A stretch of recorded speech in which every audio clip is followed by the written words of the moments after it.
மண்டபத்தின் நடுவராக நான் வந்துள்ளேன். வணக்கம்.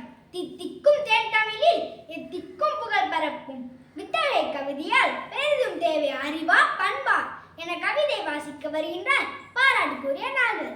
தனித்துவமிக்க இன்சுவை, ஒப்பற்ற மதியொலி, சொல்லலங்கி சலிமா, அருமையான அருளப்பன், முதல் கவிதை முத்தாய் பாட இனி அழைக்கின்ற இன்சுவை. வாருங்கள் இன்சுவை. அனைவருக்கும் வணக்கம்.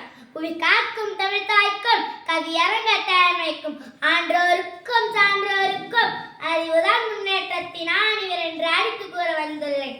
அக்னி தந்த அப்துல் கலாம் அசத்தியாதே அறிவாலே அறிவியாலே அறிவின் துணை கொண்டே 1000 கண்டுபிடிப்பார். தாமஸ் ஆல்வா எடிசன் வாழ்கின்றார் அறிவாலே அறிவாலே அறிவு மிக மனிதனாக அகிலத்தில் உயர்கின்றார். அத்தனையும் நம் கையில் என்று கூறி விடை பெறுகிறேன். இன்சுவையின் கவிதை அறிவாயுதம். அடுத்து ஒளிரும் கவிதையுடன் மதியொலி கவி பாட வருகின்றார். வாருங்கள் மதியொலி. அகிலமெல்லாம் தமிழே மணக்கும் பண்புதான் வெற்றிப்படி என்று பரிசாற்ற வந்துள்ளேன். நற்பண்பு தூக்கியிடும் நம்மை உரைத்திலே, நற்பண்பு புகுந்து விட்டால் நாவின் நிலையின்மை வரும். பண்பாலை சிறந்தவர்தான் பலருண்டு நம்மிலே, புத்தரோடு வள்ளுவரும் கோயில் தரும் நற்பண்பே. நன்னெறியால் நிறைந்து நிற்போம் உலகிலே. நன்றி.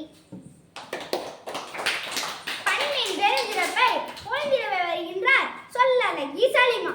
வாருங்கள் சலிமா.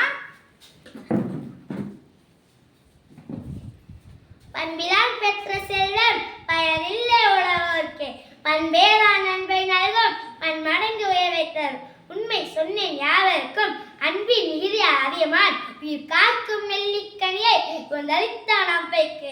அத்தனை எளியோருக்கு அன்னை தெரசா பெற்று தந்தா குணம் என்னும் நற்பண்பே குன்றிலிற்ற விளக்கென்று.